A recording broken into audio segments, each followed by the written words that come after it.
Buenas tardes, doctor. Buenas tardes con todos y todas. Buenas tardes a la doctora Margarita Guzmán también, hasta Colombia. Y bueno, agradecido por la invitación. Vamos a intentar en 30 minutos, espero, hacer una presentación muy rápida de la problemática que nos acoge el día de hoy, que nos preocupa el día de hoy, sobre todo para el caso peruano. Entiendo que también en Colombia se han hecho de violencia dentro de las cárceles, pero nosotros tenemos hace menos de 24 horas 9 muertos en un establecimiento penitenciario, fruto de los reclamos de los internos por pedidos relacionados a la vida y salud dentro del sistema penitenciario. En primer lugar, como seguramente todos lo sabemos, el fenómeno o el contagio del COVID-19 no es un problema únicamente en el caso peruano, sino también en otros ambientes, en otros países, perdón. En ese contexto es importante establecer, y no sé si me ayudan con la presentación, la primera filmina, por favor, la siguiente. ¿Podrían pasar la siguiente filmina, por favor? Bueno, mientras pasan a la siguiente filmina, lo que le podría decir es que la preocupación desde los diversos organismos internacionales de derechos humanos en relación a la situación dentro de los establecimientos penitenciarios preocupa a nivel mundial. Preocupa ¿por qué? Porque uno de los aspectos centrales, como todos sabemos, de un mecanismo para evitar el contagio del COVID-19 e incluso una vez contagiado lograr un adecuado tratamiento es el distanciamiento social. ¿Okay? Estamos acostumbrados a hacer colas con cierto espacio entre las personas, evitar contactos, ¿cierto?, entre las personas y aislarnos. Eso es lo que estamos viendo en estas semanas, en estos meses ya.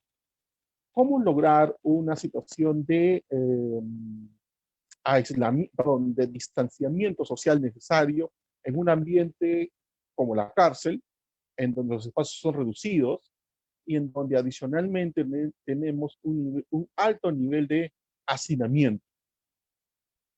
La Comisión Interamericana de Derechos Humanos, en la resolución sobre pandemia y derechos humanos de las Américas del 10 de abril de este año, así como la alta comisionada de las Naciones Unidas para los Derechos Humanos, la señora Michelle Bachelet, estableció también un conjunto de directivas esenciales para incorporar la perspectiva de derechos humanos en la atención a la pandemia COVID-19. Eso también ha sido hace menos de un mes. La siguiente, por favor. La siguiente, Filmina. Bien. Mientras se va actualizando la filmina. ¿Cuáles son los objetivos de este conjunto de recomendaciones establecidas? En primer lugar, evitar en lo posible el contagio. Evitar el contagio de la población penitenciaria del COVID-19. Algunos dirían, pero miren, si las cárceles están personas condenadas, ya eso es un problema de ellos, no vamos a establecer o a brindar mayores perspectivas. El problema es que quienes piensan que la cárcel es una cápsula en donde se envía a las personas malas que han cometido delitos, van a darse con la realidad que esta es una situación que no existe. La cárcel tiene relación permanente con la sociedad en libertad, porque el trabajador penitenciario va a la cárcel y luego a su casa, porque hay personal médico, personal de tratamiento, hay autoridades, Ministerio Público, Poder Judicial, Defensoría del Pueblo, que también hacen eso, y adicionalmente también el conjunto de familiares que visitan en los días respectivos a los internos dentro de los establecimientos penitenciarios. Entonces, no es una cápsula, es un espacio de encierro, sí, pero que regularmente tiene un contacto permanente con el resto de la sociedad, mediante agentes penitenciarios, agentes de tratamiento, la pastoral social de la iglesia, la pastoral carcelaria de la iglesia, perdón, así como las propias visitas. Entonces, cuidar el no contagio en la cárcel es importante. ¿Ok? Mejorar en ese contexto las condiciones básicas dentro de la cárcel, limpieza y alimentación, entre otros, aparte del servicio médico. Si hay un espacio de suciedad, hay focos de contaminación dentro de un establecimiento penitenciario, eso ayuda al contagio. En segundo lugar, alimentación. Sabemos que la alimentación en nuestros establecimientos penitenciarios es paupérrima.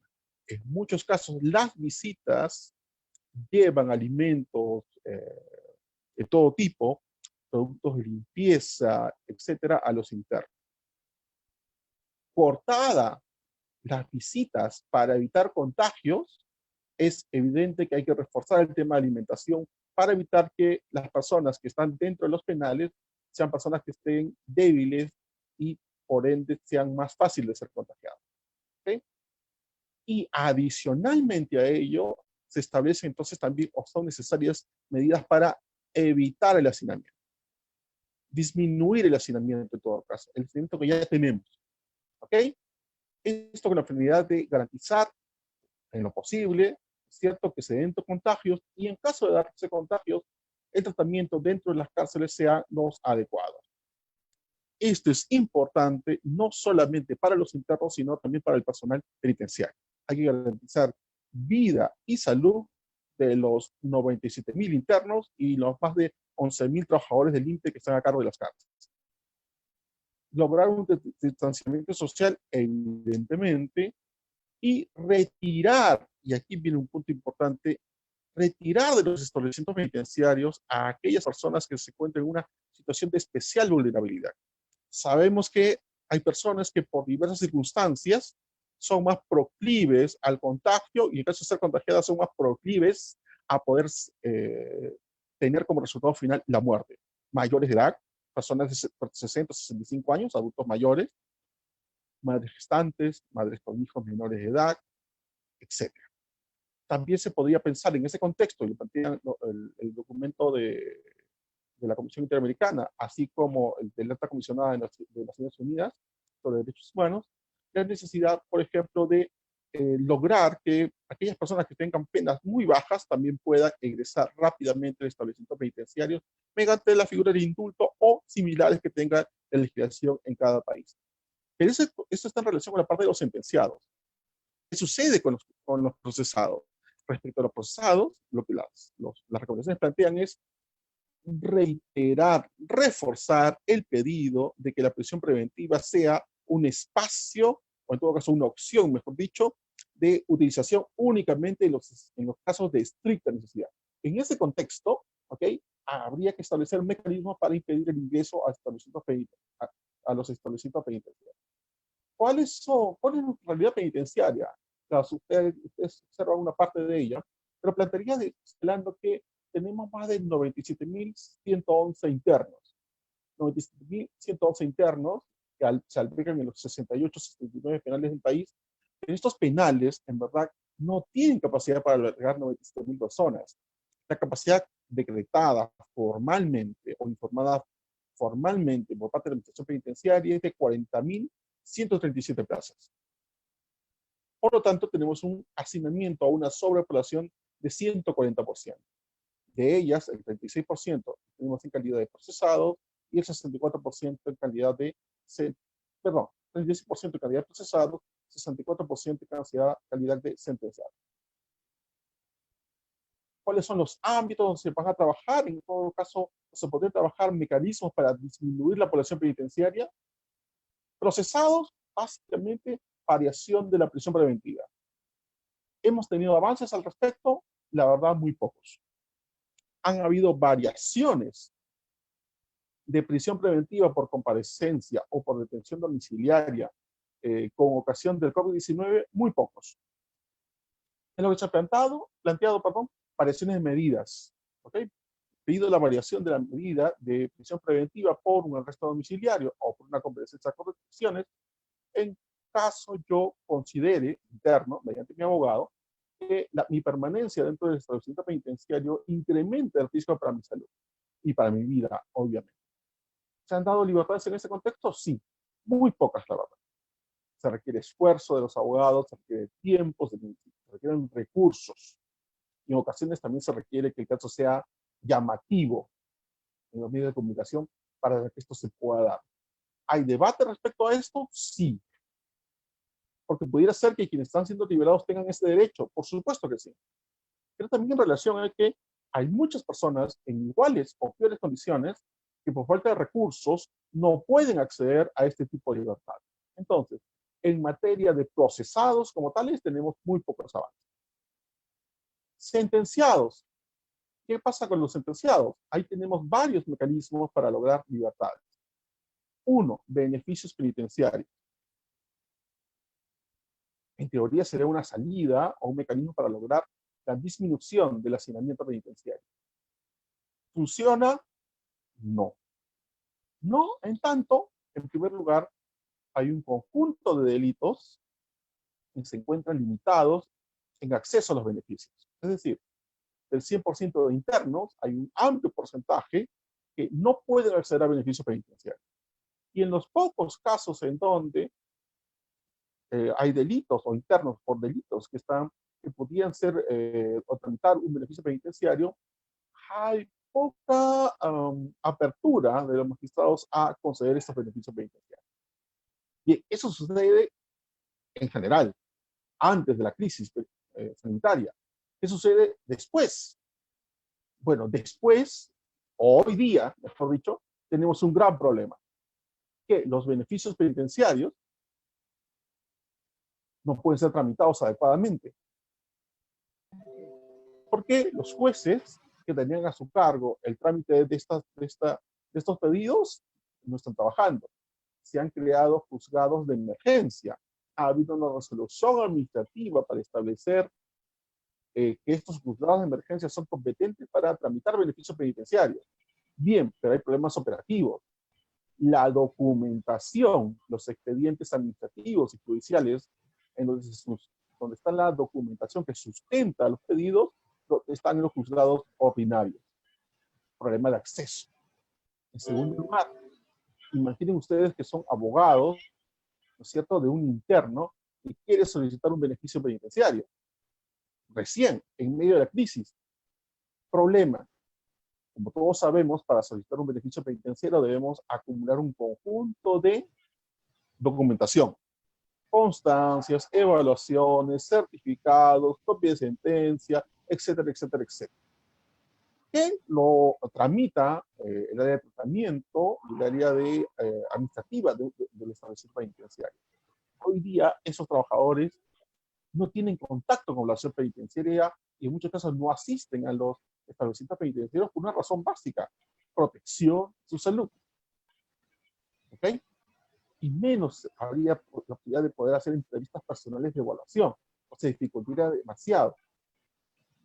Entonces, la posibilidad de un interno de solicitar, ¿no es cierto?, un beneficio penitenciario y que a nivel administrativo penitenciario se arme el expediente es bastante difícil. No imposible. El profesor, no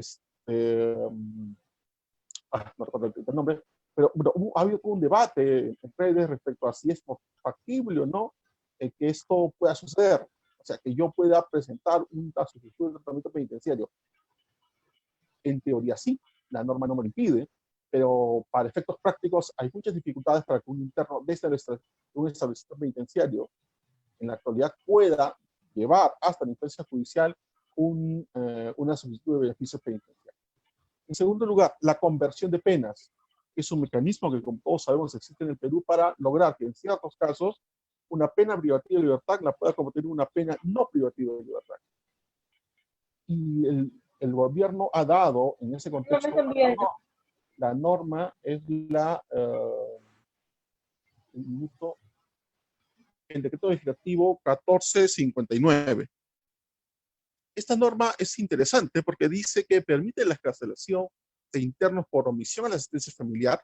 Sabemos que hay más de 2.700 internos en nuestros países sentenciados por omisión a la asistencia familiar, pero sí, solo sí, el interno puede pagar el íntegro de las pensiones adeudadas más la multa. Entonces uno se pregunta en ese contexto si es factible que el íntegro de los 2.700 internos puedan pagar la deuda alimentaria más la multa. Yo parto de una información que seguramente quienes visitan cárceles pueden confirmarla. Uno haría muchas cosas para no ir a una cárcel. Y uno pagaría sus deudas si con eso no va a la cárcel.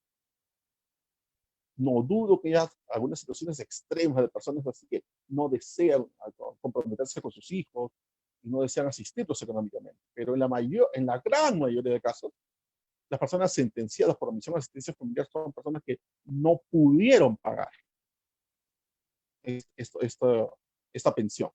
Por lo tanto, exigirle a 30 o 40 días de un aislamiento o una cuarentena en donde los recursos de la familia se han reducido, de las propias personas se han reducido, hacer o solicitarle que para obtener su libertad se pueda pagar el íntegro de la reparación civil más el íntegro de la pensión alimenticia, suena a decirle, bueno, te doy libertad, pero paga todo, y la verdad es que yo sé que tú no vas a poder pagar.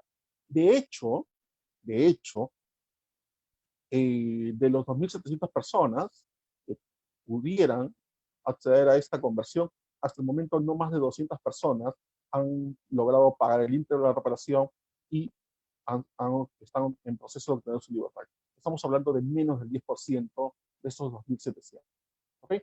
Entonces ahí tenemos un intento de salida, pero con algunos problemas serios al momento de su ejecución. ¿Okay? Bien. Y el otro es el tema de indultos, la posibilidad de los indultos. Y aquí hay que hacer una acotación muy seria, creo yo.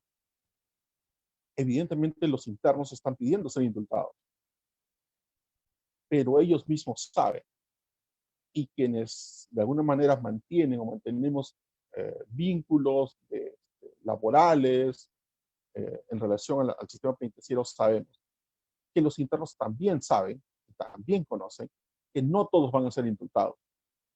Y las recomendaciones no es que se indulte a todos, sino se indulten a aquella población que tenga algunas características particulares. Por ejemplo, que tengan algún punto de vulnerabilidad en relación a su salud. Y esto pudiera ser por enfermedades previas o por la edad. Por ejemplo, 4.824 internos mayores de 60 años. Población vulnerable respecto a una posible afectación a su salud y por ende compromiso para su vida, sin duda alguna. 2.228 internos con TBC y casos de TBC multidrogo resistente. También población en riesgo. 882 internos con casos de VIH. Ahí estamos hablando de edad y salud. Agreguemos otros elementos, otros supuestos. Madres gestantes, ¿no es cierto? Y madres con hijos menores de 3 años que se encuentran dentro de establecimientos penitenciarios. 165 internas tienen o viven con sus hijos dentro de establecimientos penitenciarios. Bien, a ello pudiéramos agregar tal vez la situación de aquellas personas que se encuentran privadas de libertad, pero con penas muy bajas, menores a 4 años, por ejemplo, y las hay. Hay un número significativo de internos que tienen o están dentro de establecimientos penitenciarios por ciertos delitos pequeños o de poca magnitud que tienen, ¿ok? O deberían ser posible establecer que accedan a un indulto en el contexto del COVID-19. Bien, ¿qué se ha hecho al respecto? Hasta cierto momento nada. Hace más de un mes, el 25 de marzo, en una reunión del Consejo de Estado, la magistrada Marianela Ledesma, la presidenta del Tribunal Constitucional, planteó por primera vez en el contexto de la pandemia la posibilidad o la propuesta de un indulto. ¿Okay?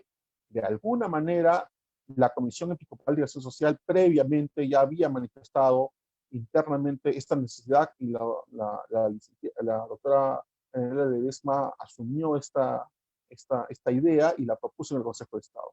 Primeras reacciones, críticas, que era una medida que no venía al caso. Desde algunos sectores del gobierno se dijo que esto no era necesario, que no era que se podía asegurar la salud y la vida de los internos dentro de establecimientos penitenciarios sin ningún problema, etcétera, etcétera. ¿Okay? Pero poco a poco, desde esa fecha, 25 de marzo, se ha ido consolidando la idea de la necesidad de indulto.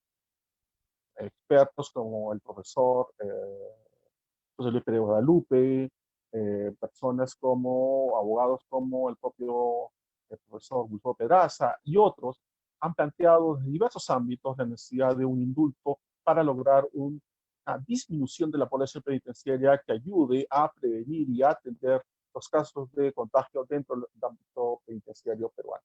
Incluso la Defensoría del Pueblo, un informe especial hace pocos días, ha incidido también en la necesidad del indulto. El propio Defensor del Pueblo en varias circunstancias lo ha señalado y la Iglesia también, desde la pastoral social, ha establecido la necesidad de este punto. Monseñor Rizaguirre, obispo encargado de cárceles en el Perú, ha planteado reiteradamente esta necesidad, así como otros expertos. Bien, hace poco más de unos 15 días, el Ministerio de Justicia planteó en ese contexto la posibilidad de trabajar una reglamentación o una norma que permitiera un conjunto de indultos en el sistema penitenciario peruano. En tanto que ha habido motines, hechos de violencia en procesos penales, por todos conocidos, una información estadística que hasta el día de hoy nos dice que habrían, pues hubieran más, 645 internos infectados, 28 muertos, ¿okay? Víctimas del COVID-19, 224 trabajadores penitenciarios y 5 muertos también por la misma razón.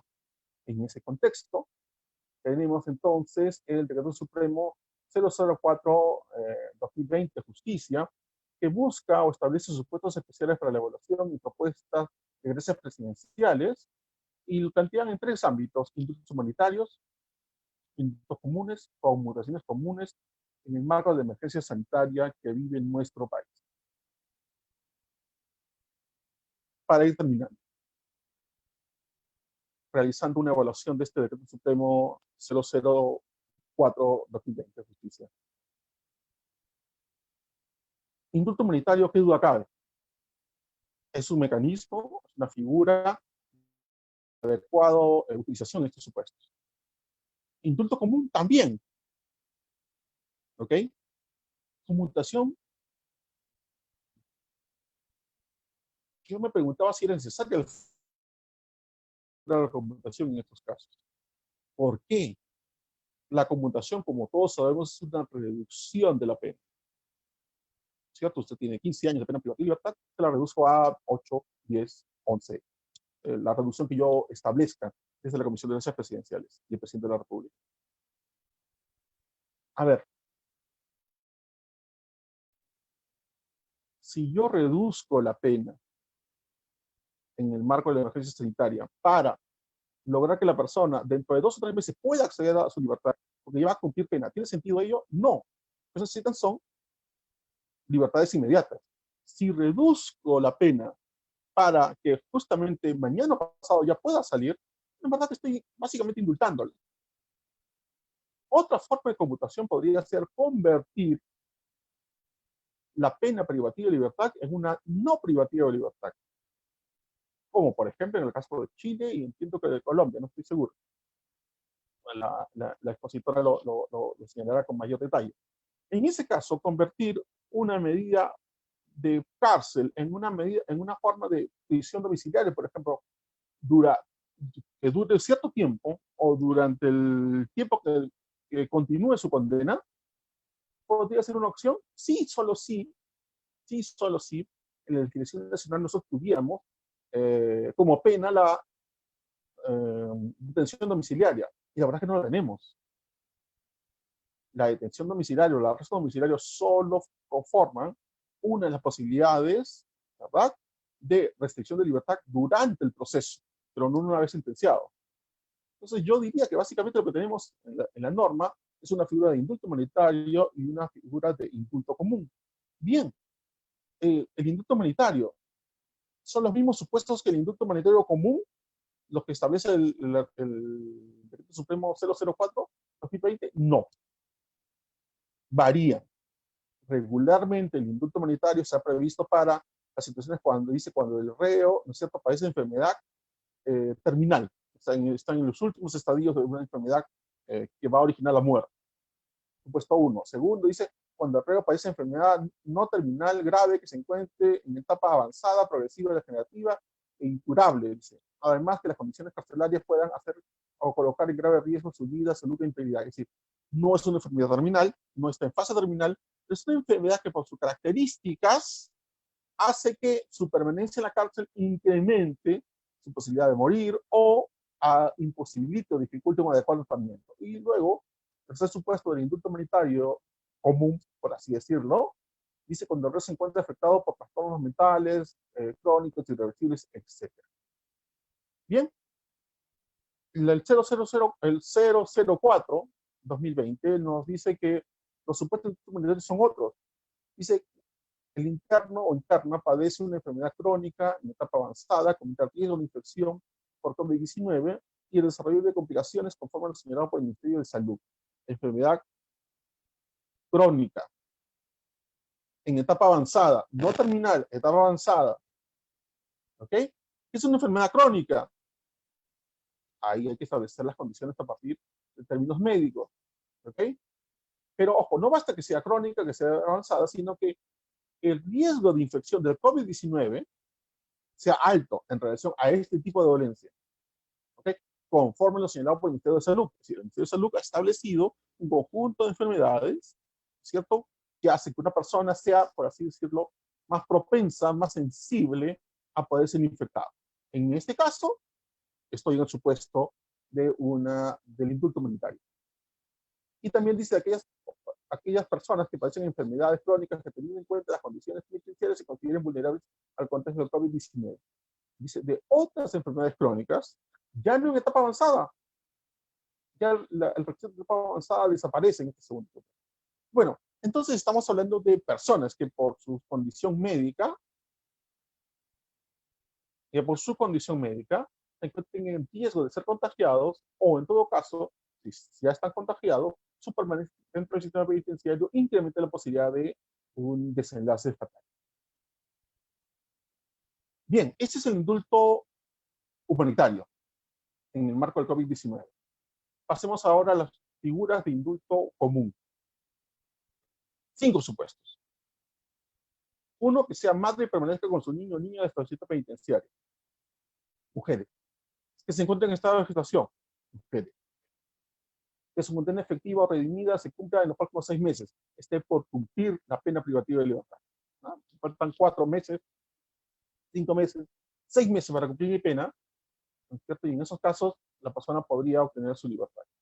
Dice que se le haya impuesto una pena efectiva no mayor a 4 años. Que lo señalé en inicio, son varias personas, son varios miles de personas que tienen pena efectiva menor a 4 años.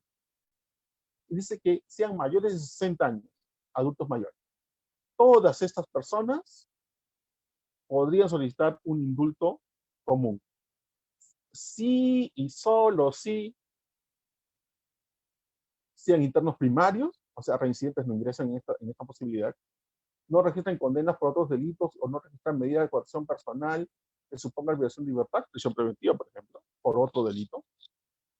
Dice, no contar con provisión legal expresa. Y esto es un punto importante. ¿A qué se refiere que yo puedo caer dentro de alguna de esas 5 categorías, pero no voy a poder solicitar este indulto común? Porque hay ciertos delitos que tienen expresamente prohibido ser indultados. ¿Cierto? A lo largo de los años, algunos delitos han ido recibiendo prohibiciones expresas. La ley, cuando regula el delito, termina diciendo básicamente algo así como que este delito no podrá acogerse a figura de indulto, etcétera, etcétera, o conmutación. Y son varios delitos. Violación de menor edad, por ejemplo, entre otros. ¿Ok? Entonces, hay un conjunto de delitos que no podrían acceder a este indulto. Pero hay un tercer nivel, y es el caso del artículo 3.3 del Decreto Supremo 004-2020. Y dice, un conjunto de delitos que no pueden acceder al indulto común o conmutación. Es decir, a ese listado de prohibiciones legales mediante ley ya se habían señalado anteriormente, el Decreto Supremo establece un nuevo listado de delitos que no pueden acceder los internos, por lo cual no pueden acceder los internos a solicitar beneficio penitenciario. Y esto se aplica básicamente para los casos de internos con penas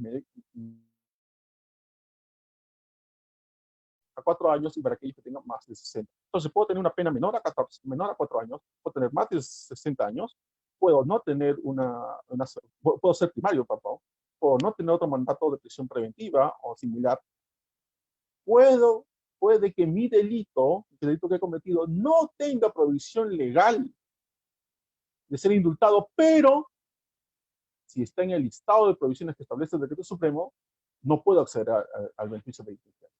Y ahí uno se pregunta entonces si esta norma es razonable. Y yo plantearía dos cuestionamientos, con cargo a que esto puede ser materia de debate, obviamente. Uno primero, son una restricción a la facultad del presidente de la República de indultar.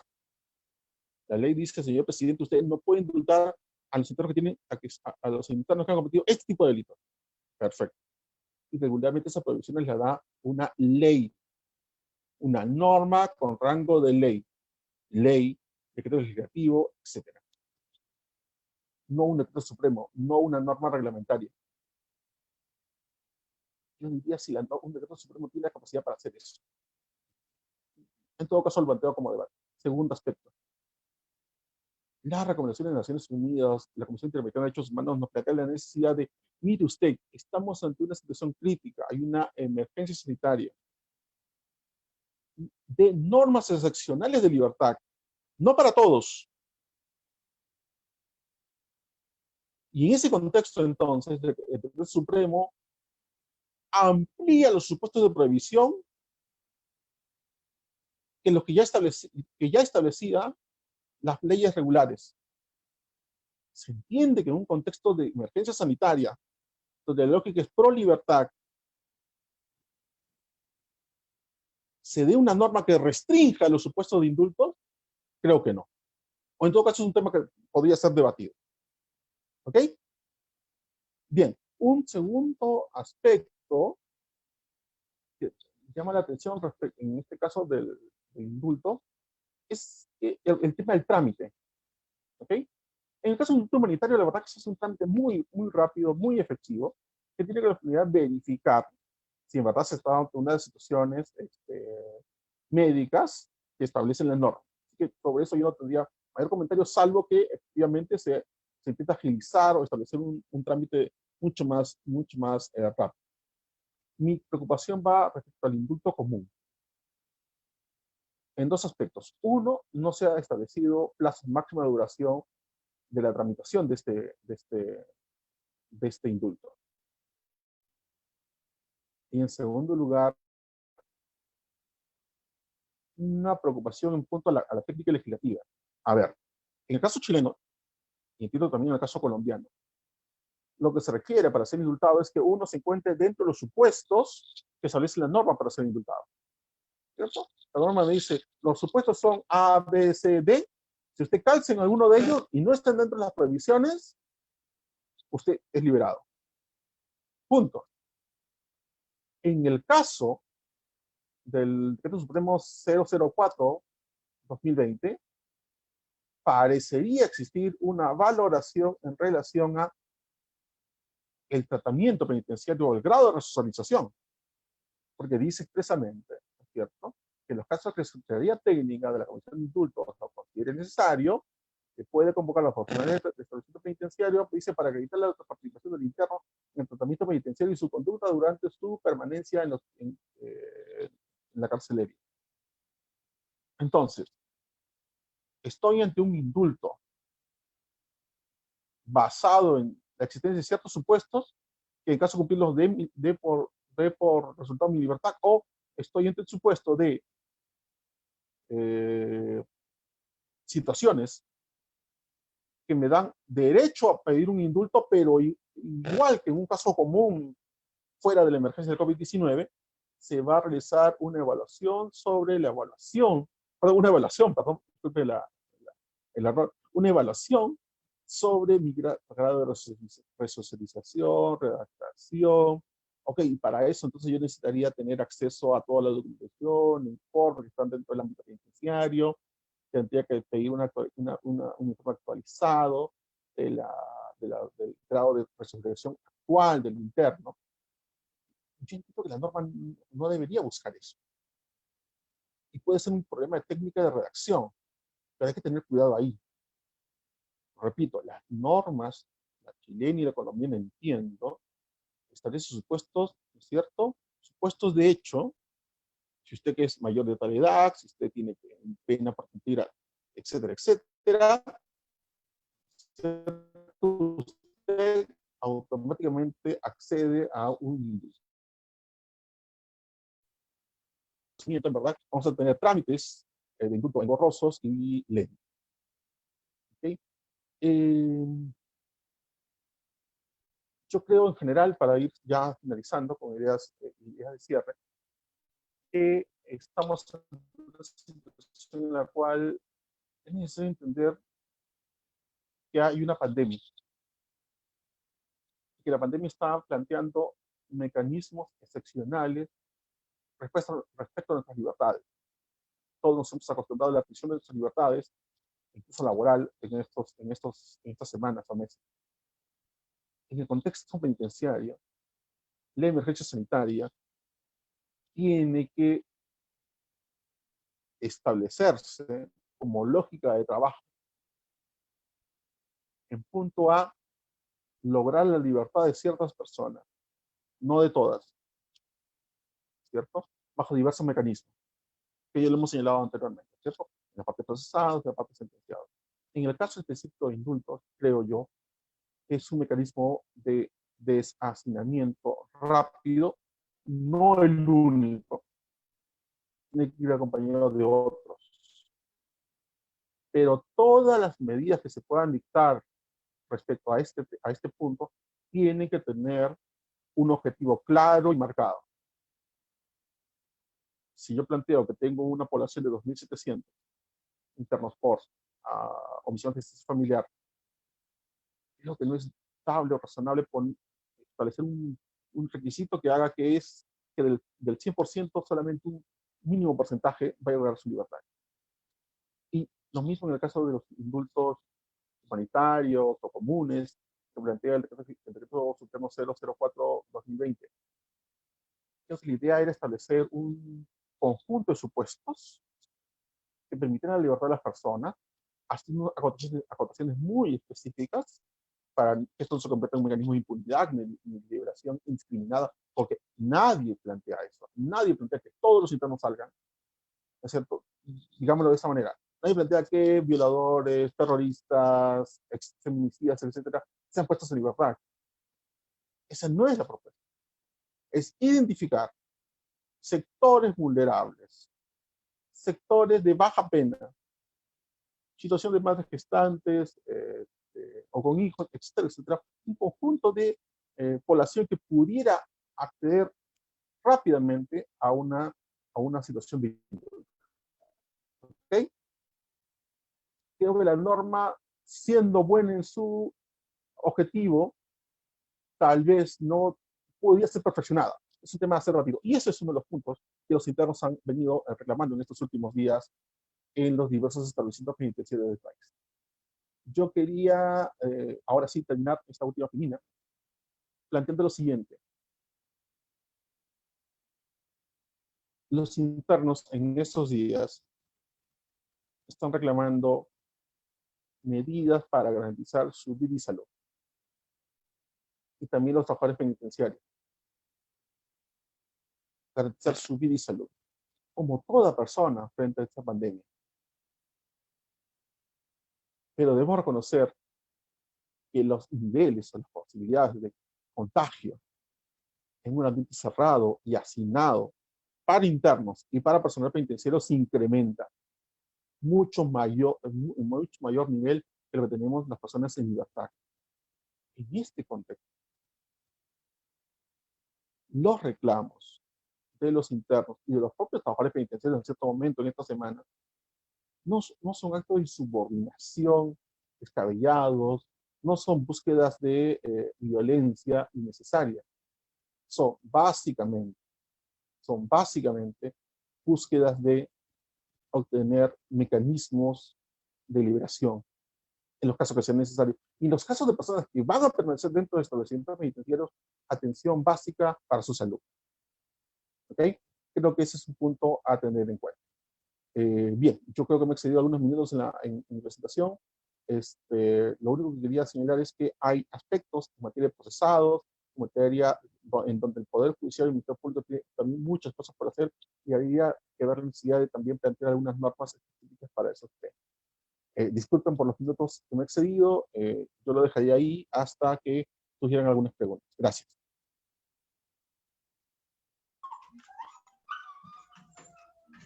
Muchas gracias, doctor, por su ponencia, y a continuación nos expondrá la doctora Margarita Guzmán Ramírez, abogada de la Universidad de La Sabana de Colombia. Muchas gracias, doctora. Buenas noches para todos, un saludo desde Bogotá, Colombia, muy especial para todas las personas que se conectan vía Zoom y Facebook Live a esta hora. Esta intervención la titulé Situación penitenciaria en Colombia y COVID-19. Y primero quisiera aclarar que la crisis penitenciaria y carcelaria no llegó con el COVID-19, ni con el gobierno de turno, ni 3 gobiernos atrás. Ya lleva más de 28, 30 años probablemente. Entonces esta no es una problemática nueva. Y tuve la libertad de enunciar los principales problemas, no los únicos que sufren los centros penitenciarios y carcelarios del país y el sistema penitenciario en general. El primero, el hacinamiento o sobrepoblación penitenciaria. El segundo, la violación sistemática de derechos humanos, producto de la cual la Corte Constitucional decretó el estado de cosas inconstitucional penitenciario.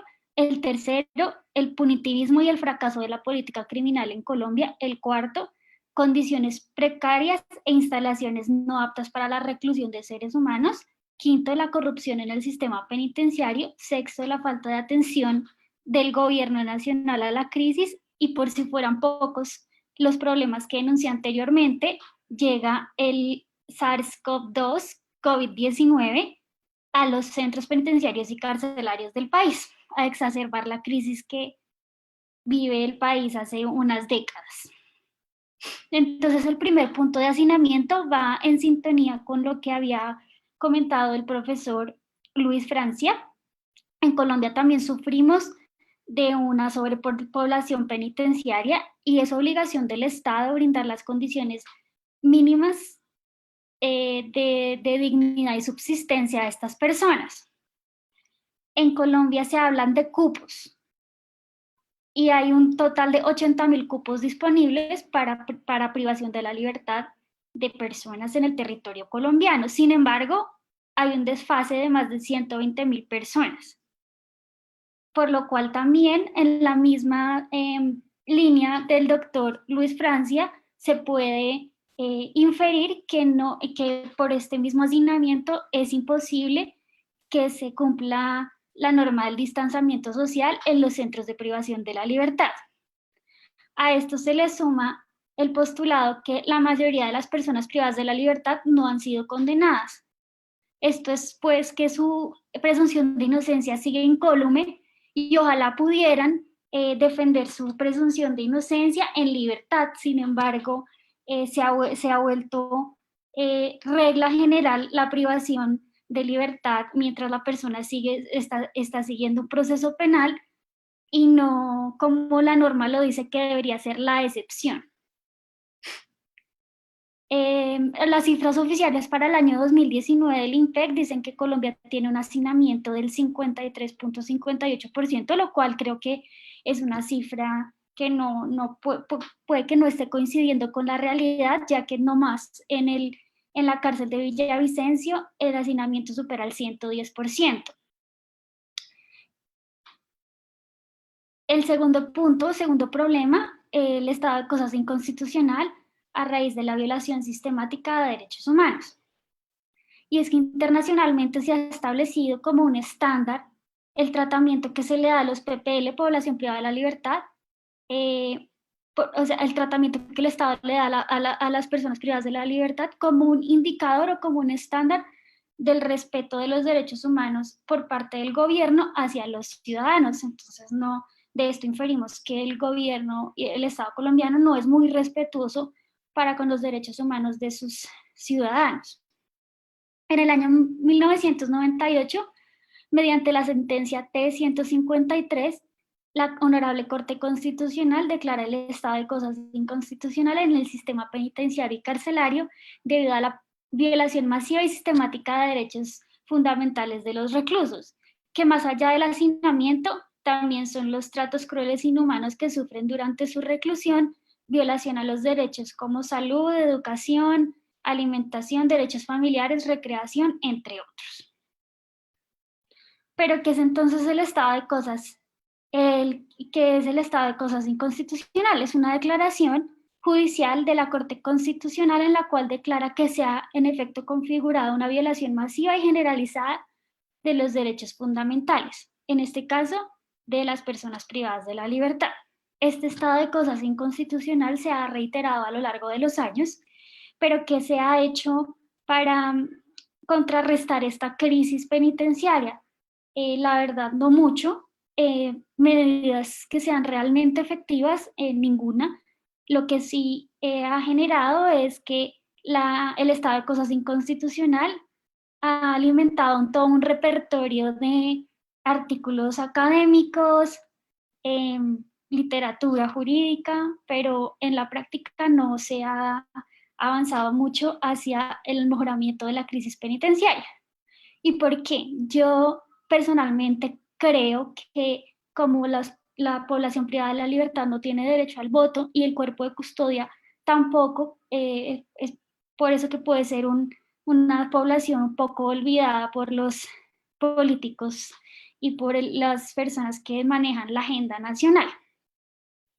Y es que la crisis penitenciaria ha durado tanto que incluso vio cómo llegaba el sistema penal acusatorio, o sea, cómo hubo un cambio del sistema procesal penal en el país y ni siquiera el sistema penal acusatorio que prometía ser un sistema eficiente, respetuoso sobre todo de términos, no ha podido solucionar el tema de crisis penitenciaria y carcelaria.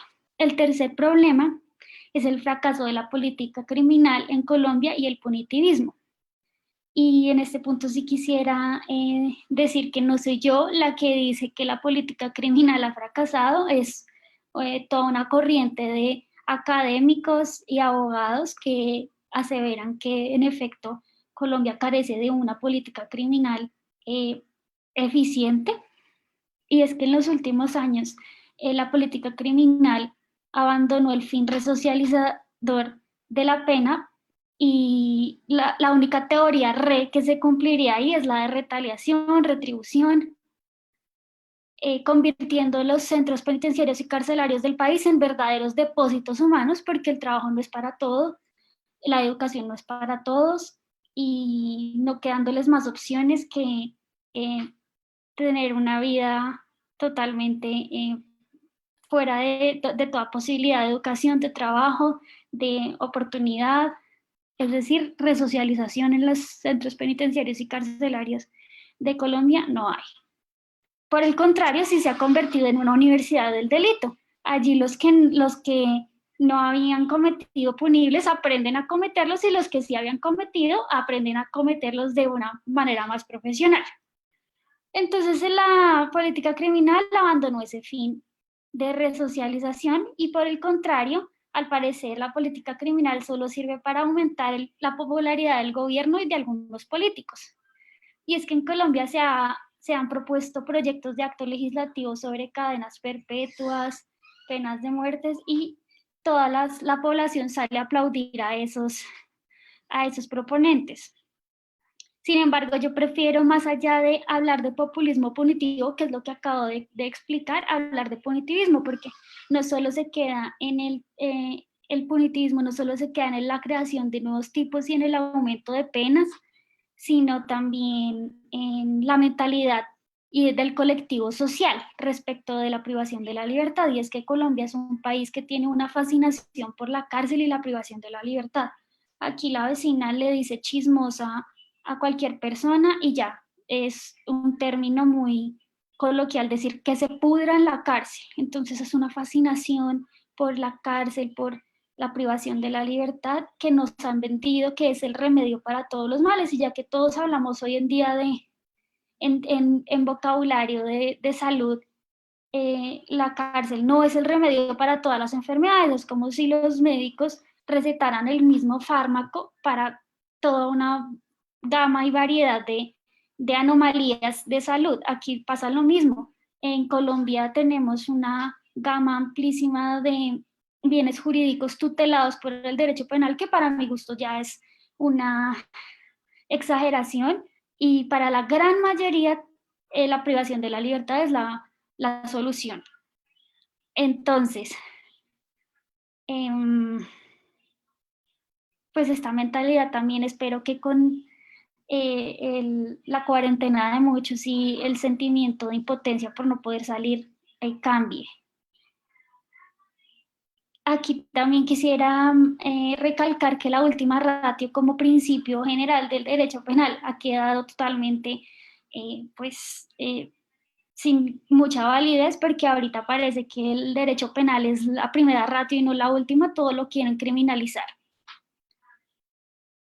El cuarto problema, y acá en este punto sí quisiera hacer especial hincapié, son las condiciones precarias para la privación de libertad e instalaciones no aptas para la reclusión de seres humanos. Y es que en los centros penitenciarios y carcelarios del país son muy pocos los que tienen servicio de agua potable, otros no tienen servicio de agua de manera continua y otros no tienen servicio de agua pero no potable. Entonces, ese es el primer punto. El segundo punto serían enfermerías o centros de sanidad sin los equipos necesarios, sin el personal y sin los medicamentos suficientes. Y si hoy en día los ventiladores están escaseando en las clínicas más avanzadas y en las unidades de cuidado crítico más importantes del mundo, imagínense lo que puede suceder en un centro de sanidad. Claramente no tienen ventiladores para atender eventuales crisis de COVID-19.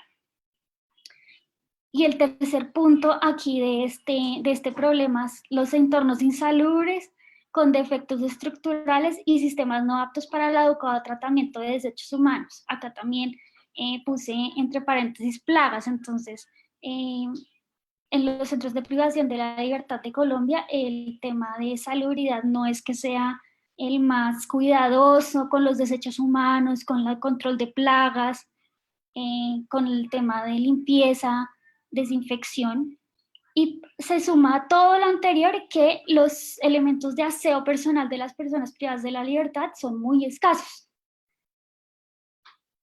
El quinto punto es la corrupción en el sistema penitenciario y carcelario. Y acá no me voy a detener mucho, solo quisiera mencionar que se han desarticulado redes grandes del sistema de corrupción en el sistema penitenciario. Entonces, más o menos, ¿qué era lo que hacían? Cobrar algún tipo de dinero por beneficios en las celdas y obtención de objetos, traslados, etc. Entonces, acá no me quisiera detener mucho en este punto, porque el que quisiera más información puede consultar todos los escándalos que han habido, que no son pocos. Entonces, el sexto punto es la falta de atención del gobierno a la crisis. Y como ya lo había dicho anteriormente, realmente el gobierno no ha tomado medidas efectivas para contrarrestar la crisis penitenciaria, que cada vez se exacerba más. Y ya en séptimo punto, y el tema que nos convoca hoy en día, por si no fueran pocos todos los problemas mencionados, la llegada del COVID-19 al sistema penitenciario y carcelario. Y es que en los centros penitenciarios y carcelarios del país ya han habido plagas de dengue, todavía las hay, paperas, Hubo también brotes de sarampión debido a la llegada de extranjeros, especialmente de Venezuela, que no tuvieron oportunidad de acudir a las vacunas en sus países, o también las personas que son de los movimientos antivacunas. Entonces estos tres brotes ya han estado presentes y siguen estando presentes, el de dengue, en los centros de privación de la libertad de Colombia. Y aquí me gustaría hacer un breve recorrido de la llegada del COVID-19 a los centros de privación de la libertad colombianos, especialmente para las personas que están en sintonía desde otros países. Y es que semanas antes de la llegada del COVID a Colombia se habían suspendido las visitas, esto a principios o mediados de febrero. Para entonces los PPL reportaban que no habían insumos de bioseguridad dentro de los centros de privación de libertad y que la Guardia estaba ingresando sin los mismos. El 6 de marzo del 2020 se confirma el primer caso de COVID-19 en Colombia.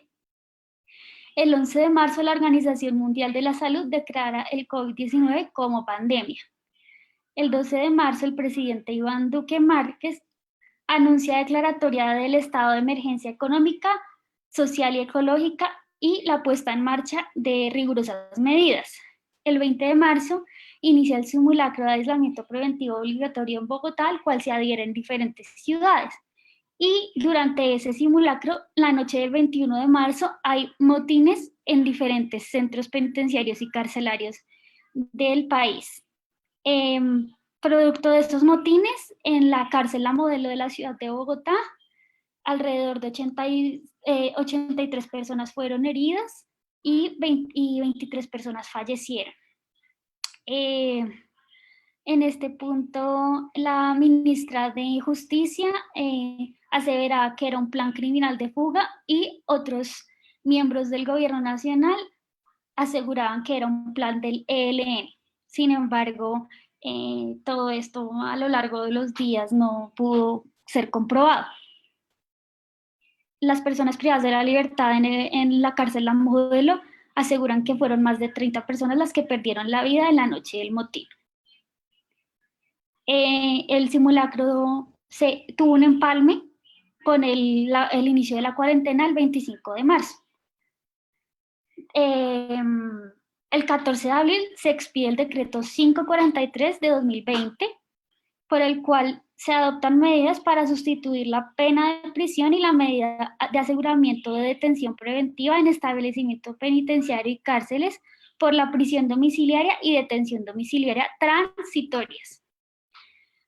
Antes de la expedición de este decreto, el fiscal general Barbosa se opone al mismo, asegurando que no se le garantiza a las personas privadas de la libertad, en este caso en sus domicilios, la manutención, la seguridad, etc. Y es entendible porque como jefe de la fiscalía y del ente acusador tiene que tener una posición de cero impunidad.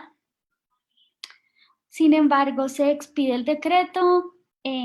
Fue un decreto que se expidió de manera tardía, duró más o menos 3 semanas en evaluaciones, oposiciones, sugerencias, y realmente el resultado no fue pues el esperado por muchos, en especial por los abogados defensores, la Defensoría del Pueblo, organizaciones defensoras de derechos humanos. Y se tiene que las personas que son beneficiarias de este decreto no quedarán en libertad, sino pasarán de cumplir sus medidas de aseguramiento y sus condenas en centros penitenciarios y carcelarios a sus domicilios, es decir, no quedan en libertad, sino se sustituye de manera temporal por un término de 6 meses, esto para evitar la propagación en centros penitenciarios y carcelarios. Porque el imaginario colectivo piensa que van a liberar a todas las personas que se encuentran recluidas en centros de privación de libertad y que ya ahora sí la seguridad nacional va a estar en riesgo.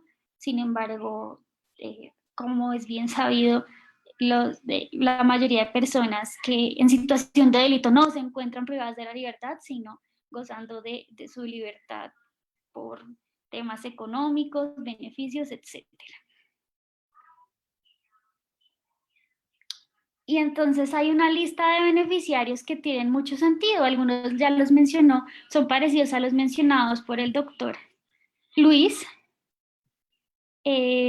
Personas que hayan cumplido 60 años de edad, madre gestante o con hijo de 3 años dentro del establecimiento penitenciario, personas en situación de internamiento carcelario que padezcan cáncer, VIH, insuficiencia, bueno, una lista de anomalías de salud, personas con movilidad reducida, y uno hasta este punto dice, sí, sí, sí, tiene sentido, pueden ser los más vulnerables al SARS-CoV-2. Sin embargo, en su artículo sexto, el decreto contempla una serie excesiva de excepciones que impiden que realmente muchas de las personas que se podrían beneficiar de la sustitución no lo hagan. Y ya es pues para mi sentir y el de muchos otros, exageradas ese tipo de exclusiones. Entonces, por ejemplo, en las exclusiones está aquí homicidio agravado, bueno, tiene sentido, pero uno empieza a bajar y más de 50 exclusiones. Entonces acá, por ejemplo, corrupción privada, abigeato, asesoramiento a grupos delictivos, bueno, y así. Los hurtos también están incluidos y como es bien sabido, el hurto es uno de los delitos que más hacinamiento genera. Entonces, todas esas exclusiones lo que hacen es que el decreto sea totalmente inoperante y no resuelva la situación de emergencia. Incluso de la semana pasada vi un meme que decía, listo, el decreto de excarcelación de personas privadas de la libertad, excepto todas las personas privadas de la libertad. Continuando con nuestra línea de tiempo, el 10 de abril muere a causa de COVID-19 el primer recluso en la cárcel de Villavicencio. Se supone que activarían un protocolo de emergencia. Al día de hoy, en la cárcel de Villavicencio hay alrededor de 184 personas positivas por COVID-19, entre cuerpo de custodia, trabajadores de sanidad y obviamente internos. En Florencia, Caquetá, un interno también dio positivo por COVID-19, al parecer trasladado desde la cárcel de Villavicencio, y hace pocas horas leía que la directora de dicha cárcel de Florencia también dio positivo para COVID. En la Picota también 2 internos trasladados dieron positivo, en la distrital estaban haciendo seguimiento a un posible caso y ya también hay un caso positivo en la penitenciaría de Guaduas. Entonces, no solo están en riesgo las personas privadas de la libertad, sino el cuerpo de custodia, las personas que trabajan en sanidad y los funcionarios administrativos. Como si esto no fuera suficiente, los miembros del IMPEC que estaban denunciando las situaciones de COVID-19 han recibido presiones e intimidaciones por parte de los directivos de esa entidad. A todo esto se suman las decenas de huelgas de hambre y motines que se han presentado a lo largo y ancho de los 133 centros de privación de la libertad del país. Entonces tenemos que la población privada de la libertad anunció que no se estaban tomando las medidas necesarias para el ingreso de la guardia y no habían insumos de bioseguridad. El segundo punto del decreto fue tardío. El tercero, el decreto es insuficiente, porque los delitos que más desencadenan el hacinamiento están exceptuados. El cuarto es de difícil materialización, porque para nadie es un secreto que los juzgados están trabajando a media marcha, y si bien ya iniciaron con las sustituciones de penas y medidas de aseguramiento a los domicilios, hasta el momento, el fin de semana, solo pudieron hacerse 44. El quinto punto, en Colombia no hay pena de muerte, y con todos estos problemas que denunciamos a lo largo de esta intervención, estamos condenando a las personas privadas de la libertad a, si no a morir, a tener muy mala atención de salud en caso de ser positivos por COVID-19 y tener una crisis de neumonía. También se hablaba que los bienes incautados por la SAE iban a ser utilizados por el gobierno para, para suplir todas las necesidades que éste tuviera en momentos de COVID-19. Y una de esas propuestas fue que las personas privadas de la libertad pudieran cumplir sus penas y medidas en los bienes incautados por la SAE. Sin embargo, esta medida puede ser muy generosa, pero no es de materialización inmediata, ya que los bienes no están adecuados para que las personas estén privadas de la libertad. Hubo implementación de visitas virtuales y para muchas personas que están privadas de la libertad, lejos de sus lugares de arraigo y donde se encuentran sus familias, ha sido pues una ventaja, pero como lo decía el doctor Luis, también ellos llevaban a sus familiares algo de dinero, víveres, insumos de higiene personal, medicinas, etcétera. Y es que las personas privadas de la libertad son las personas más vulnerables, el último eslabón, y deberían ser las personas que en este estado de emergencia tuvieran una protección más reforzada porque están bajo el ius poniendi del Estado. Entonces, ahorita que no hay visitas ni verificación de derechos humanos, es muy difícil saber sus condiciones reales y pues qué tratos crueles, inhumanos puedan estar sufriendo. Y noveno, también volver a recordar que no todos están aún condenados, algunos todavía gozan de su presunción de inocencia incólume, entonces, que son una gran proporción de las personas que se encuentran privadas de la libertad. Y como reflexión me gustaría decir que hoy en día todos estamos algo desesperados porque no podemos salir, entonces imagínense, las personas que están privadas de la libertad también tienen derecho a sentir miedo, están lejos de sus familias, todos hemos sentido miedo, hasta en las sociedades más industrializadas han acaparado insumos de bioseguridad, papel higiénico, productos de primera necesidad, hay personas que tienen crisis de crisis emocionales por el encierro. Entonces también hay que ponerse un poco en el lugar de estas personas que están lejos de sus familias y también pueden sentir miedo igual que nosotros. Y también recordarlo que el Papa Francisco en el Vía Crucis de este año, que todo fue dedicado al mundo penitenciario, trataba de humanizar a las personas privadas de la libertad. Puede ser que hayan cometido errores o puede que no, porque muchos puede que sean inocentes, pero hay que humanizar ese sector, el Estado tiene que brindarles las condiciones mínimas de dignidad. Y el profesor Fabio Omar la semana pasada comentaba que una crisis de salud en uno de los centros penitenciarios de Colombia puede poner en jaque a todo el sistema de salud nacional y esto probablemente pueda estar sucediendo en próximos días debido a la crisis en la cárcel de Villavicencio.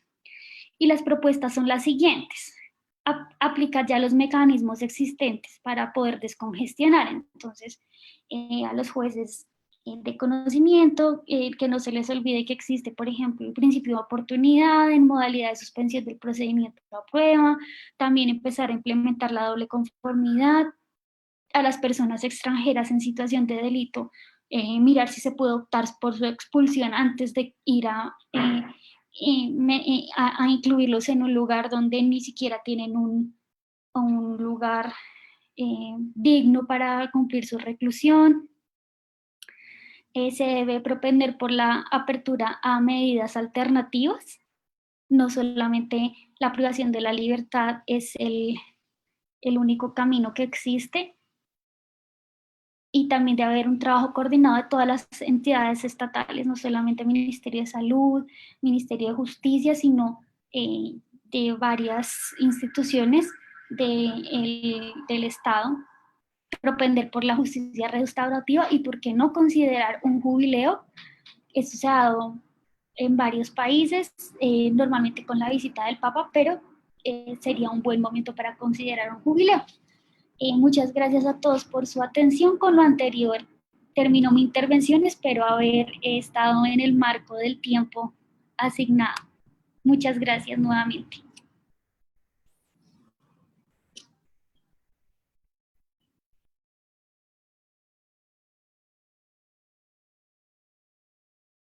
Muchas gracias a ambos ponentes.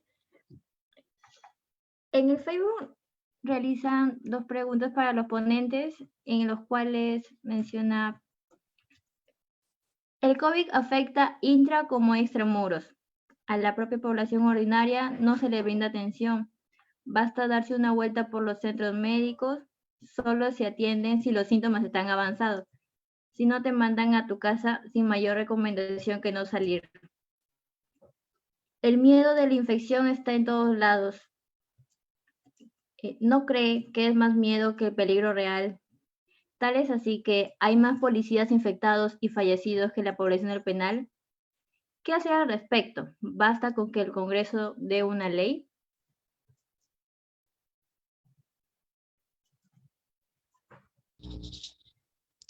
¿Aló?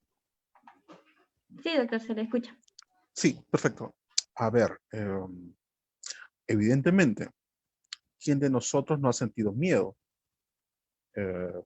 Porque estamos ante una situación en la cual, de desconfianza, ¿verdad? ¿Qué pasa si compro un producto en la calle o de una tienda? Tengo que descontaminar, tengo que lavarlo con agua, con algún detergente, pasarle un trapo con la esquía, etcétera, etcétera. Se está por abrir los deliveries en el Perú, se están evaluando. Ok, ¿cómo garantizar que la elaboración de la comida, que el transporte, etcétera, etcétera, garantice que yo no me pueda contaminar o contagiar? Si eso sucede en libertad, donde usted tiene espacio, donde su vecino no está al costado suyo físicamente, sino que está en su departamento o en la casa de al lado, imagínese usted un lugar en donde deberían haber 400 internos, hay 1000 internos. La distancia social no existe. Por eso tal vez la noticia, solo un dato que puedes establecer que efectivamente hay temor, pero ese temor tiene base fáctica. De 1000 pruebas, se señaló, estoy usando información que está en medios de comunicación, de 1000 pruebas, aproximadamente la mitad de las pruebas dieron como resultado internos contagiados. Y de lo que yo sé, puedo estar equivocado, la ratio de número de pruebas versus número de personas infectadas es menor al 10%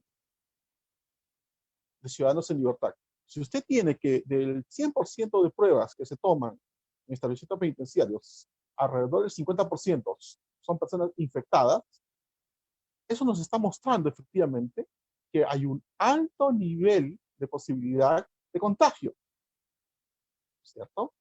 Donde una persona asintomática dentro de un establecimiento penitenciario puede estar contagiando a varios. Ese es un riesgo real, es un riesgo concreto. Ojo, nadie está pidiendo, los que trabajamos en el mundo penitenciario, un trato VIP, ¿verdad? Un tratamiento de primera clase. Solamente se está pidiendo para garantizar la vida de 97.000 personas, 11.000 trabajadores penitenciarios, que tienen el mismo mayor riesgo que el efectivo policial que está en calle resguardando nuestra seguridad. Esos 11.000 trabajadores del INPE también requieren que se hagan pruebas cuando sean necesarias. Y también ellos tienen el derecho a saber si la población con la cual están trabajando, ¿no es cierto?, está o no está infectada, para tomar precauciones, para buscar aislar a las personas contagiadas del resto de la población para que no haya un contagio masivo. Porque un foco de contagio en un penal grande puede afectar la salud pública de una ciudad, como bien señalaba la doctora Guzmán. ¿Okay? Eso es el riesgo. Imagínense ustedes que un penal de 10.000 personas, el 50% tuviera el contagio. 1.000 o 2.000 estarían rápidamente una una hospitalización. Nuestro sistema no va a dar para esto. Hay que prevenir. ¿Ok? Todos tenemos miedo a ser contagiados. Personas en la cárcel, personas en libertad. Lo único que establezco es el derecho de salud también le corresponde a ellos. Son una población que por el tipo de infraestructura del penal, por las condiciones propias del penal, su nivel de riesgo se incrementa. Y algo que se planteaba hoy día la doctora Marisol Perestello, y que yo lo reitero y lo respaldo. El profesor Zaffaroni hace algunas 3 o 4 semanas, poco menos, poco más, señaló que hay que tener cuidado con las responsabilidades ante los organismos internacionales de derechos humanos en relación a el no hacer de los estados o el no hacer suficiente en el contexto, evidentemente, que estamos ante una crisis penitenciaria y crisis sanitaria que afecta a todos, ¿ok? Pero vuelvo con la idea. Son personas, tienen derechos y no se está pidiendo un trato víctima. No se está pidiendo libertad para todos. Se está pidiendo libertad para un grupo muy específico de personas.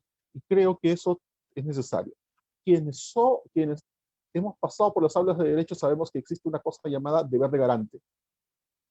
Y es que el Estado, cuando válidamente, legítimamente, priva de libertad a una persona, se hace cargo de algunos derechos básicos de ella. Si no los cumple, si no los suple, estamos en problemas. Y también, si el Estado no asegura la vida y la salud de sus trabajadores, de sus empleados, como es el personal penitenciario, que tiene que hacer frente a esta situación, también hay niveles de responsabilidad. ¿Okay? Se están haciendo cosas, qué duda cabe. A veces son muy lentas, a veces desearíamos que sean más, pero tenemos que seguir avanzando en esto. Tenemos que dialogar con la población penitenciaria. ¿Ok? Porque, no sé si se ha pasado, pero en mi condominio, en mi edificio, corren rumores a cada rato. Seguramente en sus viviendas, en sus lugares también. ¿No? ¿Qué va a pasar tal cosa? ¿Qué va a pasar tal cosa? Eso afecta la tranquilidad y a veces puede exacerbar reacciones. Se necesita que la autoridad penitenciaria converse y dialogue con los internos. No para ponerse rodillas ante el interno, para nada, el principio de autoridad se mantiene, sino básicamente para decirle, mire, esto va a suceder, esto estamos haciendo para garantizar su seguridad, pero que la población penitenciaria y el trabajador penitenciario también vean que el Estado se preocupa. Eso es esencial para generar confianza y disminuir estos rumores, estos escenarios de pánico que lamentablemente ciertas condiciones pueden llevar a situaciones de violencia que nadie desea.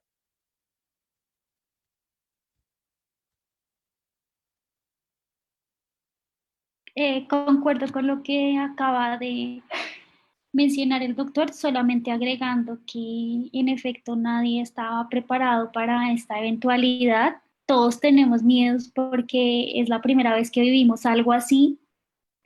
Creo que ningún estado estaba preparado para esto, pero hay que propender, acá no están premiando a las personas privadas de la libertad, sino están propendiendo por su salud y por la salud de toda la colectividad. Como dije anteriormente, esta crisis por ejemplo, de Villavicencio puede acarrear consigo poner en jaque a todo el sistema de salud, porque de 184 personas confirmadas positivas por COVID-19, ¿cuántas de ellas van a requerir un tema de hospitalización y cuántas de ellas ingreso a unidades de cuidados intensivos, cuántas de ellas utilización de ventiladores, que no hay suficientes aún, si bien el gobierno y varias universidades están haciendo prototipos y modelos, todavía no han empezado a sacar toda la producción en masa. Entonces, esta cantidad de contagios, lo que decía el doctor, en un lugar donde el terreno ya está abonado para que el virus se propague con mayor facilidad, como lo decía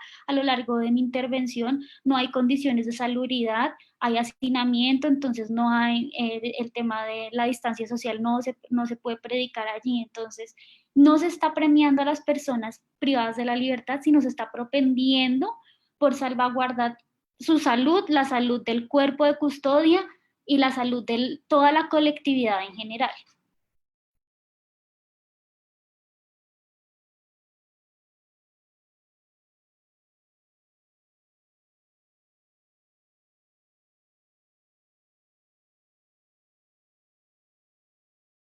Siguiente pregunta preguntan,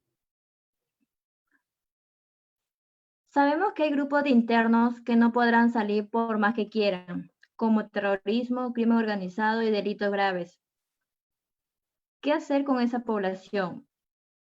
¿No cree usted que debería promulgarse una ley que restituya los beneficios penitenciarios de semilibertad o libertad condicional, al menos para internos que tengan más de 10 o 15 años de pena cumplida? A ver, ese es otro escenario. ¿Ok? ¿Qué hacemos? Lo prioritario hoy día frente a la crisis es lograr la libertad de personas que estén vulnerables o en condiciones específicas para lograr un indulto. ¿Eso resuelve el problema? No. Eso aminora el hacinamiento, que es algo básico que hay que lograr en estos momentos para mantener niveles básicos de seguridad sanitaria. Otro debate será luego, ya una proyección, ¿no es verdad?, determinar que aquellos delitos que no tienen beneficio penitenciario, que la ley peruana establece que no pueden ser indultados, salvo caso de indulto humanitario, ¿verdad?, pudieran en algún momento acceder a beneficio penitenciario. Eso implica una revisión del conjunto de provisiones de beneficios penitenciarios que tiene nuestra legislación, que es bastante amplia también. En ese punto, desde el año 2018, en el Congreso de la República, se encuentra un proyecto de ley elaborado inicialmente por internos del establecimiento penitenciario Miguel Castro Castro, aquel en donde ayer han habido 9 muertos, ¿ok?, que optaron, esto es un punto importante, no por quemar pabellones, quemar colchones, hacer violencia, sino optaron por algo. Vamos a plantear un proyecto de ley que logró más de 90.000 firmas de ciudadanos libres que firmaron los planillones promoviendo esta ley. Esta ley desde octubre, noviembre del 2018 se encuentra en el Congreso de la República. Lamentablemente, el cierre del Congreso el año pasado no permitió que la Comisión de Justicia pudiera desarrollar el proyecto. ¿Qué plantea el proyecto? El proyecto de iniciativa ciudadana plantea exactamente lo que señala la pregunta. Establecer un conjunto de disminución de las prohibiciones de beneficio penitenciario. Para todos, no. Y ahí viene el punto. Básicamente para personas que hayan tenido un avance manifiesto en su proceso de resocialización. ¿Cómo garantizar esto? ¿Cómo poder mostrar al juez, al Estado, que ha habido un avance en la resocialización? Con los certificados del INPE, lamentablemente algunas constancias o evaluaciones del INPE son cuestionadas, ¿verdad?, por los propios jueces y los propios fiscales. Okay, esos informes que se presentan con el beneficio penitenciario. No se optaba por eso, se optaba por las evaluaciones semestrales que todo interno en este país pasa. Cada 6 meses, los equipos técnicos de tratamiento me evalúan. El resultado es positivo o negativo. Yo avanzo o retrocedo en el tratamiento penitenciario.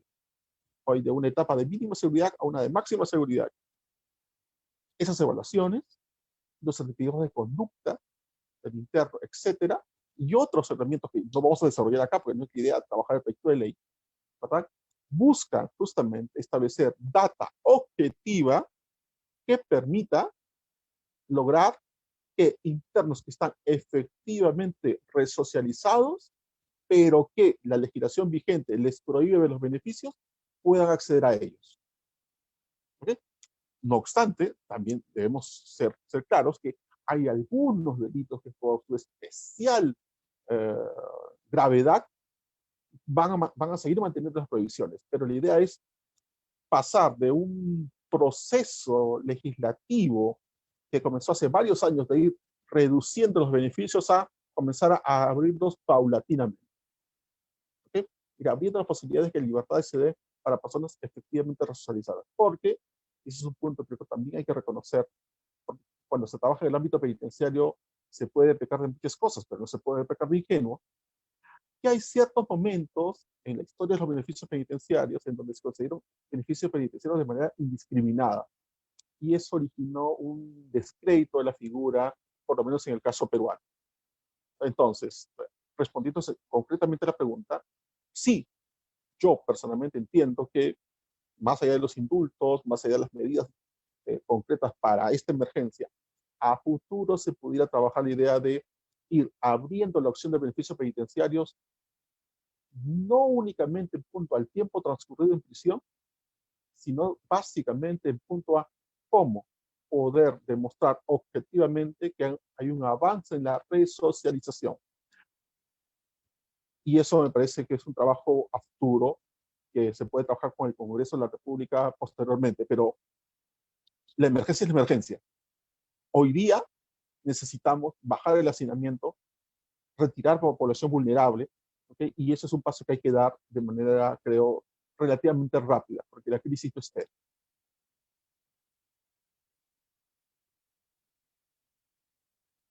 Bueno, yo concretamente respecto a ese punto y hablo acá de las excepciones del decreto colombiano, que me parecen, como ya lo dije, ya exageradas.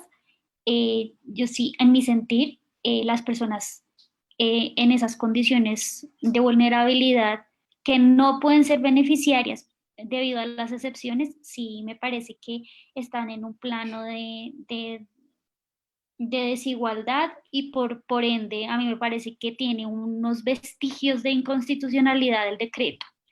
Y es que acá también, por ejemplo, se habla de, como lo dije, corrupción privada, apoderamiento de hidrocarburos y sus derivados, delitos que de pronto no tiene sentido tener a estas personas allí. Y lo que decían en el chat de Facebook, a mí también, en mi sentir, también tiene sentido. Una persona que ha cumplido 20 años de su condena y le quedan 2 años, ¿por qué no de pronto dar la oportunidad de que pase esta crisis con su familia, de pronto allá tenga mejores oportunidades de evitar un contagio, de acceder a un sistema de salud mejor? No sé, pero entonces sí siento que hay allí un tema de inconstitucionalidad por violación al derecho de igualdad, y es que hay muchas de las excepciones que ni siquiera tienen sentido. Por ejemplo, este que les acabo de mencionar del 327 del Código Penal, apoderamiento de hidrocarburos y sus derivados, y no me parece que debería estar exceptuado para ser beneficiario de la sustitución.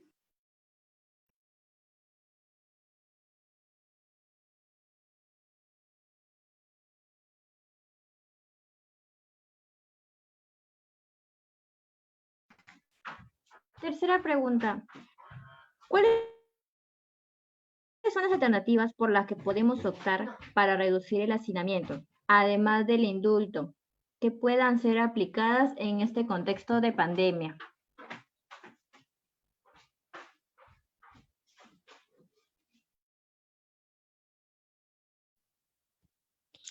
A ver, yo creo que eso va a depender mucho de la legislación vigente en cada país.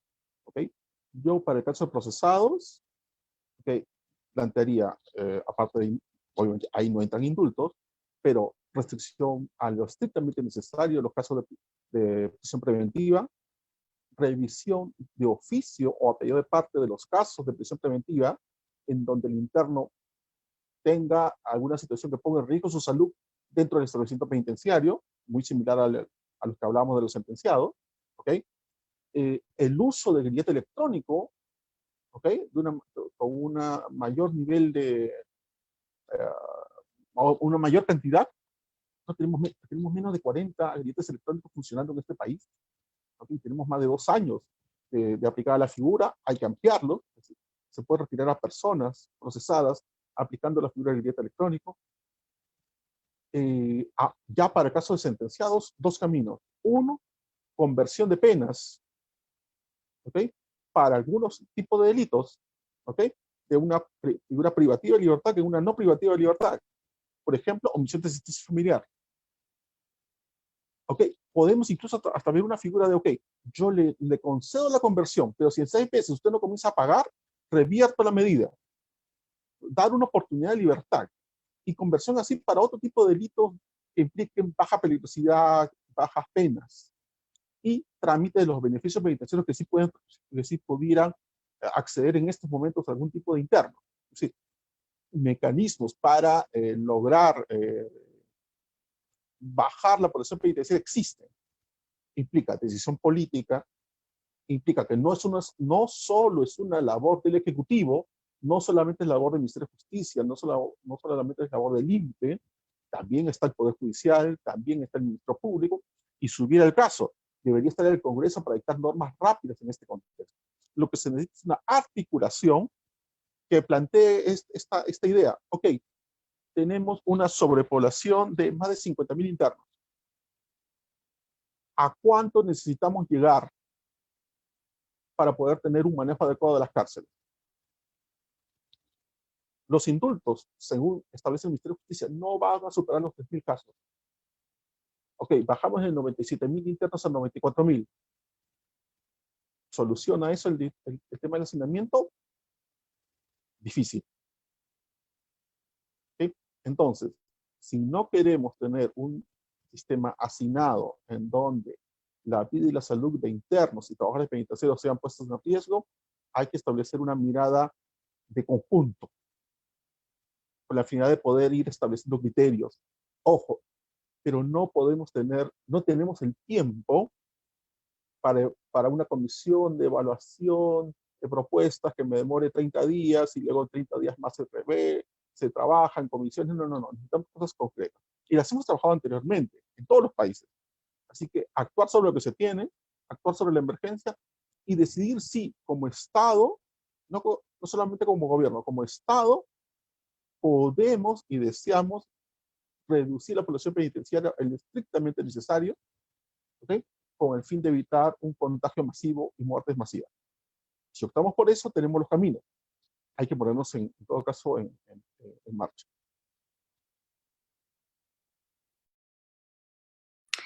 En el caso colombiano también, en comunión con lo que decía el doctor, pues gracias a la inminencia y a la urgencia de la medida, no podemos esperar a que los tipos penales pasan al administrativo sancionatorio como muchos penalistas lo proponen, o medidas que se demoren mucho tiempo en concretarse. Toca revisar los mecanismos ya existentes a los que se puede acudir, es decir, los que mencionamos anteriormente, la persona procesada, que también el fiscal y el juez no olviden que existen los mecanismos alternativos de solución de determinación del proceso penal, ejemplo, el principio de oportunidad en modalidad de suspensión del procedimiento a prueba, que es un ejemplo exitoso. Se han visto casos de éxito, especialmente en la justicia penal de adolescentes. Entonces, aplicar esos mecanismos y empezar a implementar la doble conformidad, que no es lo mismo que la doble instancia, sino que en efecto, para que una persona sea privada de la libertad, tenga que tener en su contra 2 sentencias condenatorias y no solamente la sentencia de segunda instancia. Entonces, mirar esos mecanismos que prevén el marco legal que nos permite maniobrar, revisarlos. También las personas que están próximas a cumplir el término para su libertad condicional, pues obviamente con todos los requisitos, también priorizarlas, eso también se ha hablado. Entonces, revisar lo que nos sirve ya, porque si nos ponemos a plantear que convirtamos delitos a infracciones del administrativo sancionatorio, puede eso tomar meses, incluso años, debates, como lo decía el profesor. Entonces toca revisar qué podemos utilizar ahora mismo que pueda efectivamente contribuir al mejoramiento del hacinamiento y de la crisis penitenciaria en nuestros países.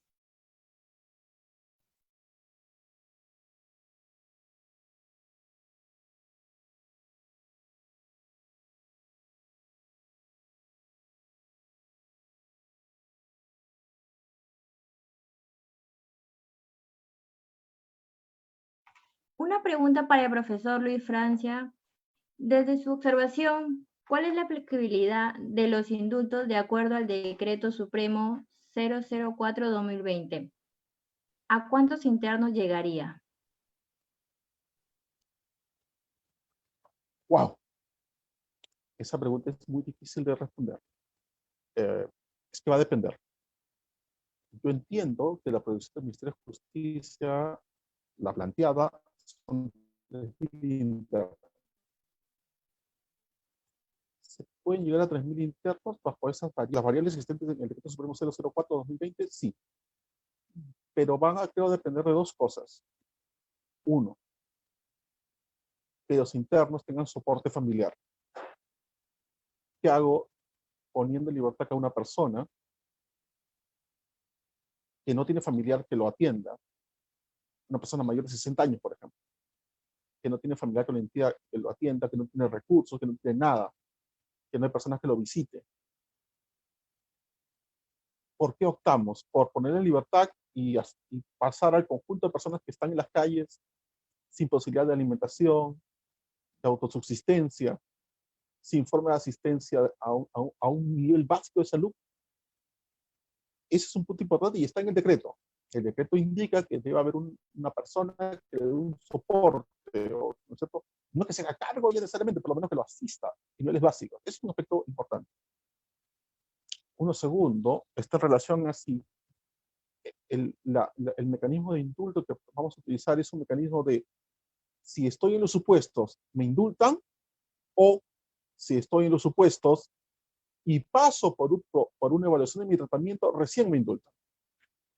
Si estoy en la fase, en la opción 1, si estoy en los supuestos, me indultan, evidentemente va a haber mayor número de indultados. Pero si lo que se va a hacer es ver, estoy dentro de los supuestos, pero según la Comisión de Gracias Presidenciales, mi tratamiento no ha sido el adecuado, mi avance en la resolución no ha sido el adecuado, entonces no voy a ser indultado. Ahí vamos a tener entonces un número menor. ¿Ok? El otro tema es la velocidad con la cual se va a trabajar esto. ¿Ok? Técnicamente, desde la vigencia de la norma, ¿cierto? El INPE debería estar ya, ¿cierto?, en marcha, armando documentación para trasladarla a la Comisión de Gracias Presidenciales para que las personas sean indultadas. Habrá que ver la velocidad con la cual se trabaja. ¿Okay? Y un último punto, antes de cerrar, y le agradezco a la profesora Guzmán que lo señalara, es el tema de los centros juveniles, de los adolescentes infractores. Tenemos más de 2.000 adolescentes infractores en muchos centros juveniles. Sobre ello todavía no hemos dicho nada, los niveles de conflictividad que un penal, pero también son establecimientos que tienen niveles serios de hacinamiento. ¿Okay? Y en donde también hay que verlos, ¿okay?, para poder atender este tipo de necesidades y aplicar los mismos criterios que el adulto también para el caso de adolescentes. No olvidemos que la Convención sobre los Derechos del Niño dice que un adolescente involucrado en una infracción penal debe tener al menos los mismos derechos y garantías que tiene un adulto en el caso de cometer un delito. Entonces, esos son puntos fuertes, ¿okay?, aunque ya han habido algunos incidentes en algunos centros juveniles, pero claro, la magnitud de lo que es un incidente de violencia en un establecimiento penitenciario de adultos tal vez llame más la atención, pero no hay que descuidar ese punto.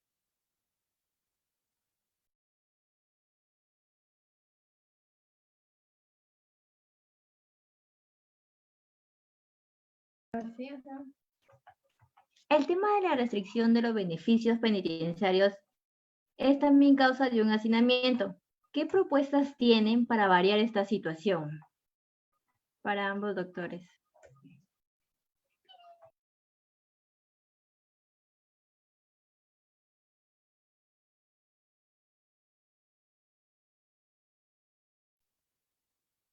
Yo me derivaría al desarrollo que realicé anteriormente, ¿verdad? De este proyecto de ley en materia de beneficios penitenciarios. Hay que revisar los criterios para la concesión de beneficios penitenciarios, ir abriendo opciones para delitos que actualmente lo tienen prohibido, pero preguntando de manera muy concreta y específica. ya creo, di algunas ideas sobre ello y en todo caso volvería a plantear lo mismo que ya señalé anteriormente. En el caso colombiano, a los beneficios penitenciarios, uno de las mayores problemáticas es que algunos delitos no tienen derecho a algunos beneficios, ejemplo, los delitos sexuales con menores de 14 años y los delitos sexuales en general. Entonces siento que te debería revisarse ese tema y no ciertos beneficios, no cerrar la puerta a los delitos, porque es que son beneficios penitenciarios, no deberían tener que ver con el tema del delito que fue causa de la condena. Entonces, se podría revisar ese tema. Eso obviamente sería a futuro, pero ese creo que es uno de los problemas que no permite que muchas personas accedan a los beneficios penitenciarios.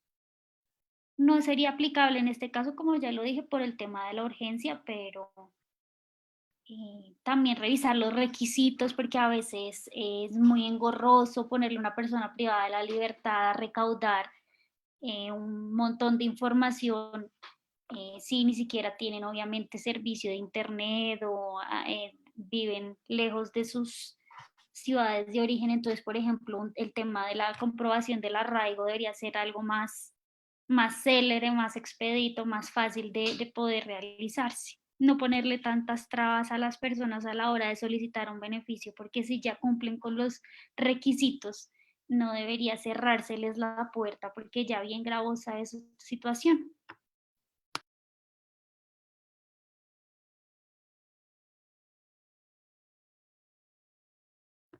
Y para finalizar, la última pregunta, ¿qué medidas se están dando en Perú y Colombia para personas condenadas por delitos que tienen más de 10 años, pero que son reos primarios y tienen un buen comportamiento dentro del penal?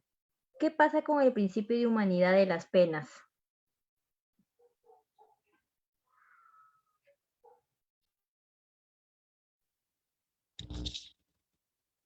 A ver, bueno, si es un interno con pena menor a 10 años, primario, es posible que esté dentro del marco de supuesto de la figura del indulto común, salvo que se encuentre dentro del amplio listado de provisiones que establece el propio Decreto Supremo de Indulto.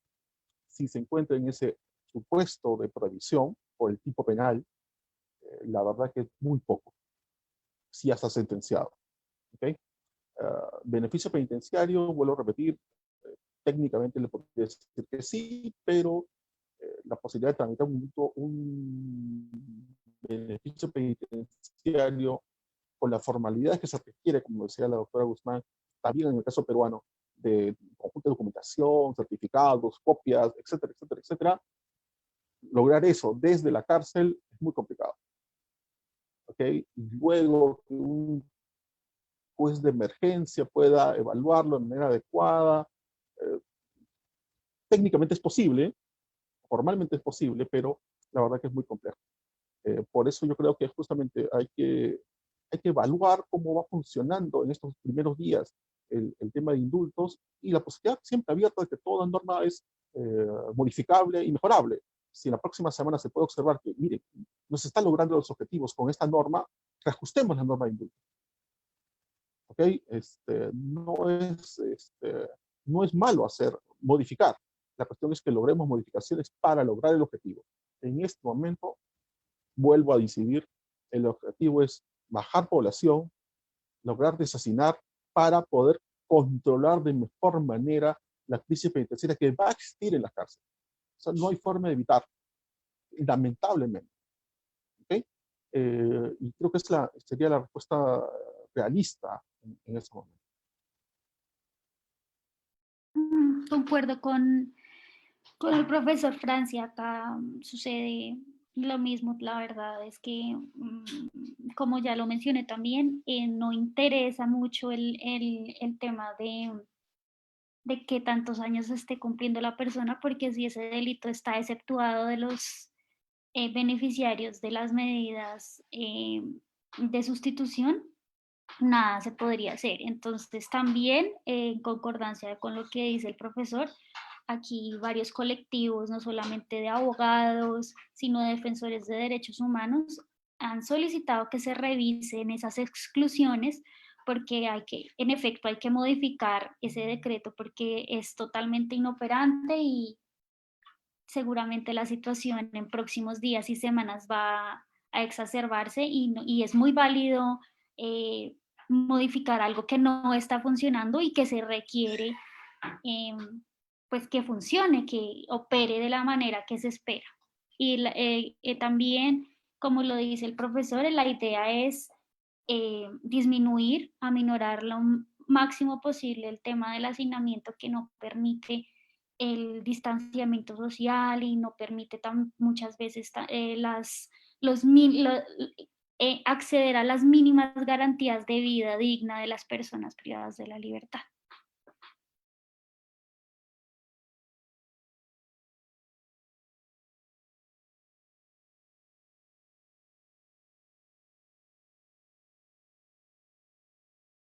Muchas gracias, doctor Francia y doctora Margarita, por compartir su aporte académico y disponibilidad para la revista Alerta Informativa. Muchas gracias a los seguidores de Alerta Informativa y será hasta una próxima oportunidad. Gracias a ustedes. Muchas gracias a todos por su conexión y un cordial saludo para todas las personas que se conectan desde Colombia, Perú y diferentes partes de América.